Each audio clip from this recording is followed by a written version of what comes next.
जब तक तू जीवित रहेगो तो दर्शन देंगे। अगर श्री जी ने ऐसा कर दियो तो ना ठीक। ठाकुर जी ने पुकारा किशोरी जी को, हे राधे वृषभानुभूप तनये, हे किशोरी जी, हे श्यामाजू, हे लाडली जू, प्रकट है जाओ। आहा, जैसे ही ठाकुर जी ने पुकार करी है तभी एक पुष्प प्रकट हुआ और पुष्प की कलियां जैसे ही खिलने लगी हैं विशाल होती चली गई और उस पर तप्त कांचन गौरांगी श्री राधे वृंदावनेश्वरी जैसे ही प्रकट हुई हैं। प्रकट होते ही किशोरी जी ने सामने उस सूरदास को जैसे ही देखा, ठाकुर जी बुला रहे हैं पर ठाकुर जी की ओर ने जैसे ही नेत्र खोल करके सूरदास को देखा, तुरंत किशोरी जी ने नेत्र बंद करके दोनों भुजाएं उनके नेत्रों पर फेरी और उनके नेत्र प्रकट हो गए।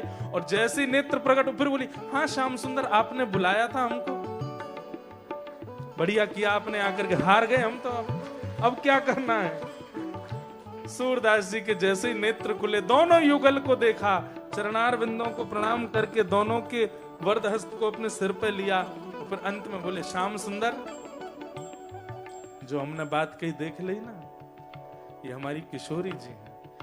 आपसे कहना पड़ता है, इनसे कहना नहीं पड़ता। ये तो दीन दुखियों के जैसे ही कुछ अभाव को देखती है ना, इतनी दयामयी है, इतनी करुणामयी है, तुरंत प्रदान कर देती है। ये हमारी किशोरी जी।